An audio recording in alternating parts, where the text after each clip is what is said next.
Bonjour à tous. Alors aujourd'hui, nous allons parler de l'attribution qui est une branche de la psychosociologie. L'attribution, c'est chercher à comprendre et à expliquer le comportement des autres et aussi notre propre comportement. C'est aussi chercher à expliquer pourquoi un événement a eu lieu. Donc les causes de cet événement, les causes de cet événement, les causes qui ont engendré cet événement. Nous allons distinguer trois types d'attribution. Il y a l'attribution causale. L'attribution causale explique la cause d'un événement, d'un succès, d'un échec. Nous avons l'attribution dispositionnelle. L'attribution dispositionnelle détermine dans quelle mesure l'action que vient d'accomplir un individu nous renseigne sur ses prédispositions. Exemple, donc ça signifie que on cherche à savoir, par exemple, cet individu a posé ça comme action. Donc, le fait est qu'il soit peut-être fort en mécanique ou en technique. Bon, mécanique, donc le fait est qu'il soit fort en réparation de voitures. Il est aussi prédisposé à être fort en conduite. Donc, c'est un peu ça. Et aussi, nous avons l'attribution de responsabilité. Ça cherche à représenter, ça représente les responsabilités qu'on croit avoir dans un événement. Et nous allons passer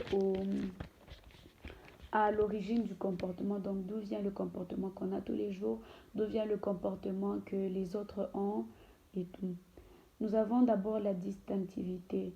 C'est donc la distinctivité, excusez-moi, c'est dans quelle mesure le comportement est-il différent des autres comportements de la même personne dans la même situation. Donc aujourd'hui, je peux me lever, on donne un TP, je suis prédisposée à le faire, donc je suis prête à le faire, j'ai toute la motivation possible. Mais après, demain par exemple, comme d'habitude, on nous donne encore un TP, c'est toujours la même situation, on nous donne un TP, mais là, la motivation n'y est pas. Donc, je n'ai pas le cœur à faire ce TP. Donc, c'est un peu ça, la distinctivité. Et lorsque ce, cette, c'est élevé, ça signifie que la cause, la cause est externe. Et lorsque c'est faible, ça signifie que la cause est interne. Nous avons aussi le consensus. Le consensus, c'est le comportement. C'est lorsque le comportement est différent des autres dans la même situation. Par exemple, encore pour le TP, je suis dans l'auditoire, le prof donne le TP. Lorsqu'il donne, moi je suis contente parce que ça me fera des points en plus. Mais il y a d'autres personnes qui ne sont pas vraiment contentes parce que pour eux c'est un peu, donc ça va les surcharger et tout. Donc ça c'est le consensus. Et lorsqu'il est élevé, la cause est externe, et lorsqu'il est faible, la cause est interne. Après nous avons l'uniformité.